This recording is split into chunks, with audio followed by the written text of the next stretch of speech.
Hi friends, welcome to my channel. ఈరోజు స్టోరీలోకి వెళ్ళినట్లయితే జోస్నని సీఈఓ నుంచి తప్పించి దీపకైతే సీఈఓ పోస్ట్ అయితే ఇస్తారు. ఆ అవమానాన్ని భరించలేని జోస్న దీపని చంపేయాలని ప్లాన్ అయితే వేస్తుంది. దీప ఆ కుట్ర నుంచి ఎలా బయటపడింది, తర్వాత ఏం జరిగింది అనేది ఈ వీడియోలో అయితే తెలుసుకుందాము. ఈ వీడియోని ఎక్కడైతే స్కిప్ చేయకుండా చూడండి. ఇక సీఈఓగా అయితే ఓటింగ్ అయితే పెడతారు.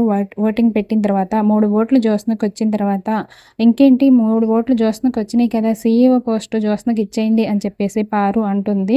ఇంకా మిగిలినవి ఉన్నాయి కదా, అవి కూడా చదువు అని చెప్పేసి కార్తీక్ అనటంతో ఇక మిగిలిన చీటీలు కూడా తీస్తుంది. దానిలో అయితే దీప పేరు అయితే వస్తూ ఉంటుంది.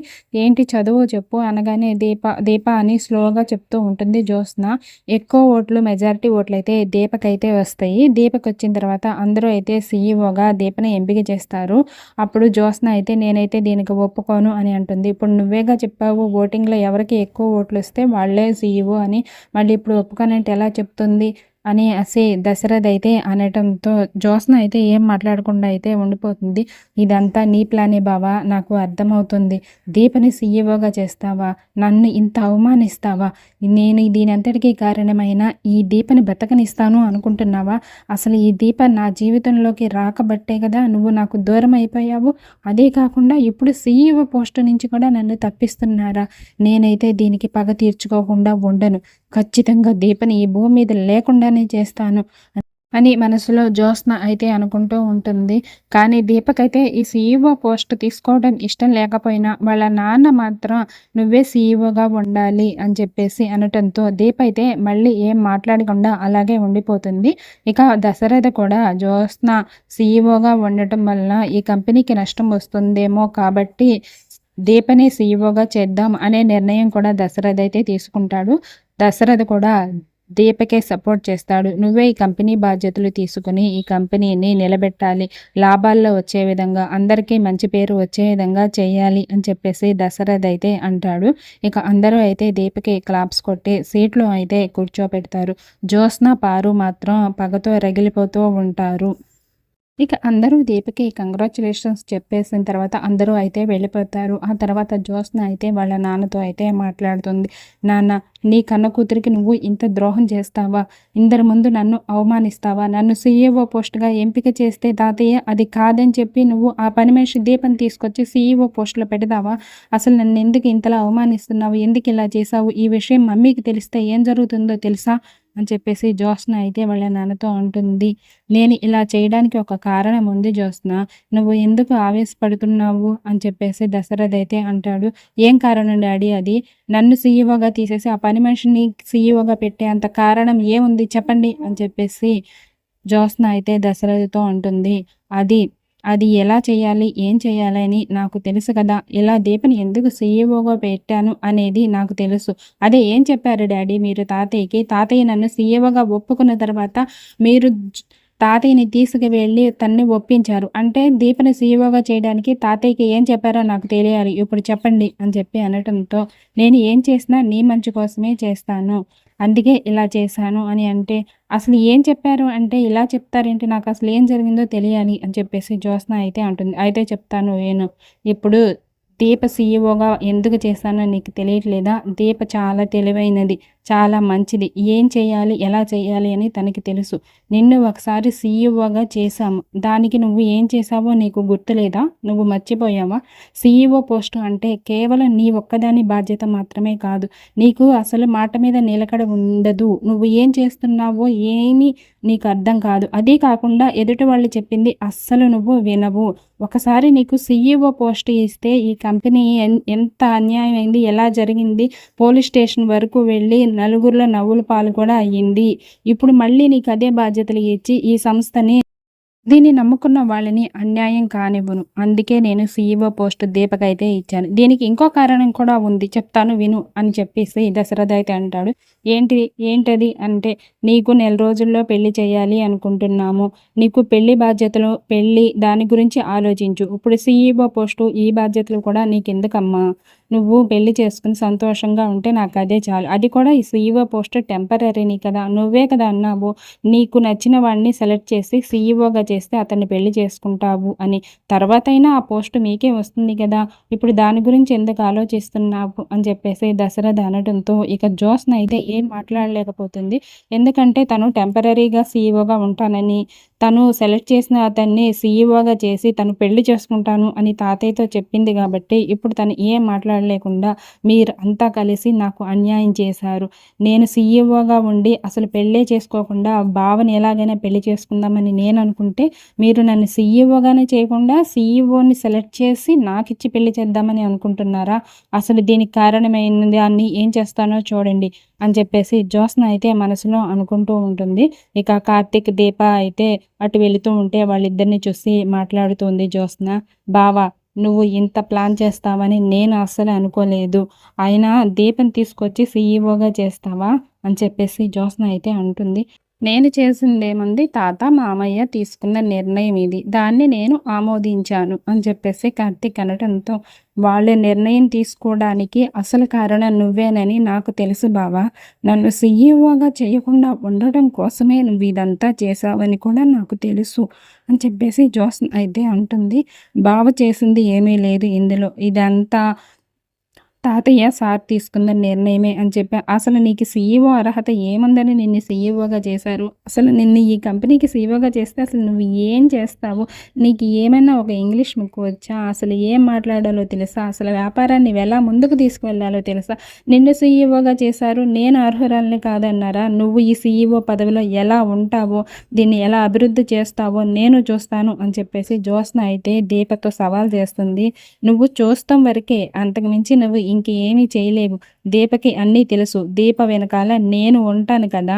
ఈ సంస్థని ఎలాగైనా ముందుకు నడిపిస్తాము. నలుగురిలో గొప్పగా చెప్పుకునే విధంగా చేస్తాము. అంతేకాకుండా దీపని, తాతయ్య అందరూ మెచ్చుకునే విధంగా నేను చేస్తాను అని చెప్పేసి కార్తీక్ అయితే అంటాడు. అది చూద్దాం బావా అని చెప్పేసి జ్యోత్స్న అయితే సవాల్ చేసి అక్కడి నుంచి వెళ్ళిపోతుంది. అప్పుడు దీప కార్తీక్‌తో మళ్ళీ జ్యోత్స్న ఏం కుట్రలు చేస్తుందో బావా అని అనటంతో, తను ఏం కుట్రలు చేయకుండా నేను చూసుకుంటాను కదా అనటంతో, అది కాదు బావా, ఇప్పుడు సుమిత్రమ్మ దగ్గరకు వెళ్ళి తను సీఈఓగా చేయలేదని చెప్పి ఎంత డ్రామా ఆడుతుందో, తను సీఈఓగా చేసినందుకు అమ్మ అసలు చాలా సంతోషంగా ఉంది. తన్ని సంతోషం చూసి చాలా ఆనందపడుతూ ఉంది. ఇప్పుడైతే నన్ను సీఈఓ చేశారని చెప్పి అమ్మ దగ్గరికి వెళ్ళి ఎంత డ్రామా క్రియేట్ చేస్తుందో, ఇప్పుడు అమ్మ ఎంత బాధపడుతుందో కదా బావా. అసలు ఏం చేయాలో, అమ్మని ఎలా ఒప్పించాలో అని చెప్పేసి దీప అయితే కార్తీక్‌తో అంటుంది. ఆ విషయాలన్నీ మామయ్య చూసుకుంటాను అని చెప్పారు. మామయ్యే అత్తకి నచ్చ చెప్తాను అని చెప్పారు. నువ్వైతే ఏమి టెన్షన్ పడకు.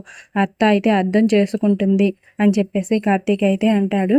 ఇక జ్యోత్స్న అయితే ఇంటికైతే వెళ్తుంది. ఇంటికి వెళ్ళి ఏడుస్తూ వాళ్ళ అమ్మ దగ్గరికైతే వెళుతుంది. ఏంటి జ్యోత్స్న, ఏమైంది? ఎందుకు ఏడుస్తున్నావు? అసలు ఏం జరిగింది? అని చెప్పేసి సుమిత్ర అయితే కంగారు పడుతూ జ్యోత్స్ననైతే అడుగుతుంది. అది మమ్మీ అని చెప్పేసి అని ఏడుస్తూ ఉంటుంది జ్యోత్స్న. అప్పుడు వెనకాలే ఉన్న పారు అయితే అసలు జ్యోత్స్నకి ఎంత అన్యాయం జరిగిందో తెలుసా? ఎంత అవమానం జరిగిందో తెలుసా? అసలు తన ఇంటి వారసురాలేనా? అసలు తనని ఎంత ఇదిగా చూస్తారా? ఆఖరికి మీ ఆయన కూడా ఇంత అన్యాయం చేశాడో తెలుసా జ్యోత్స్నకి అని చెప్పేసి పారు అయితే అంటుంది. ఏంటి ఏంటి పిన్ని, ఏం మాట్లాడుతున్నావు అత్తయ్య అని చెప్పి అనటంతో, అది జ్యోత్స్నకైతే సీఈఓ పోస్ట్ నుంచి తప్పించేశారు. తనకి సీఈఓ పోస్ట్ ఇస్తాను అని అన్నా కానీ ఆ పోస్ట్ నుంచి తనకి ఇవ్వకుండా వేరే వాళ్ళకైతే ఇచ్చేశారు అని చెప్పేసి పారు అయితే అంటుంది. జ్యోత్స్నకి సీఈఓ పోస్ట్ ఇవ్వలేదా? జ్యోత్స్నని సీఈఓగా చేయలేదా? మరి ఆ పోస్ట్ ఎవరికి ఇచ్చారు అని చెప్పేసి సుమిత్ర అయితే అడుగుతుంది. ఆ పోస్ట్ ఇచ్చింది ఎవరికో తెలిస్తే నువ్వు షాక్ అవుతావు అని చెప్పేసి పారు అయితే అంటుంది. ఎవరికి ఇచ్చారు అత్తయ్య? ఆ పోస్ట్ ఎవరికి ఇచ్చారు అని అనటంతో, ఆ పోస్ట్ ఎవరికి ఇచ్చారంటే ఈ ఇంటి పని మనిషి దీపకి ఇచ్చారు అని చెప్పేసి పారు అయితే అంటుంది.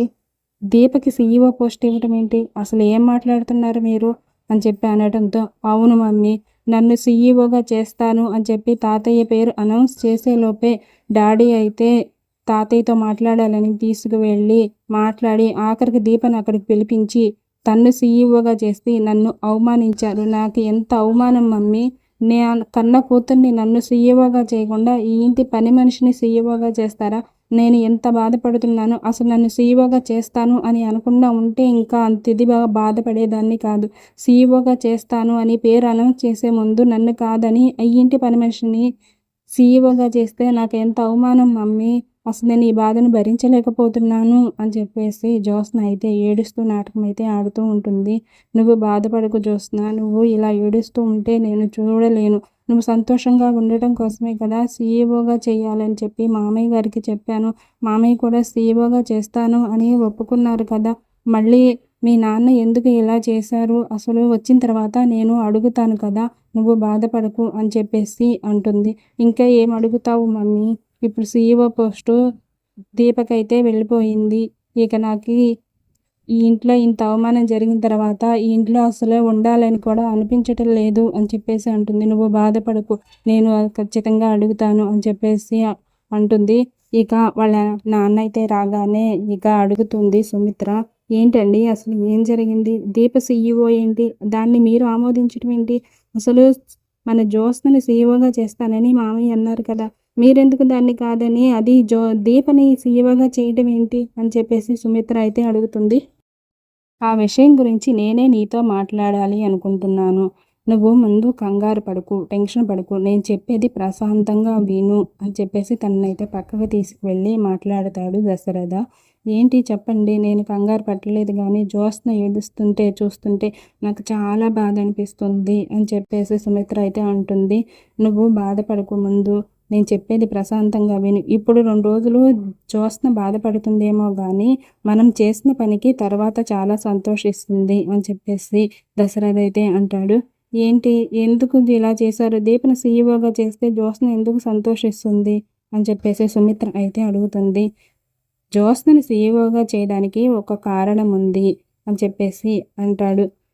ఏంటండి ఆ కారణం చెప్పండి అని చెప్పి సుమిత్ర అనటంతో, ఇప్పుడు మనం జ్యోత్స్నని సీఈఓగా టెంపరీగా మాత్రమే చేస్తున్నాం కదా.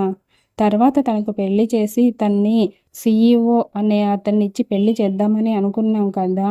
ఇప్పుడు జ్యోత్స్నని సీఈఓగా చేస్తే తనైతే అస్సలు పెళ్ళి అనేదే చేసుకోదు. ఎందుకంటే తనకి కార్తీక్ అంటే ఇష్టం. మనం ఎంత చెప్పినా కానీ కార్తీక్నే పెళ్లి చేసుకోవాలనే మనస్సు అయితే తనకి చావలేదు. ఇప్పుడు మనకి సీఈఓ పోస్ట్ అయితే ఇచ్చేస్తే ఇక తన ఈ జన్మలో అయితే పెళ్లి చేసుకోదు.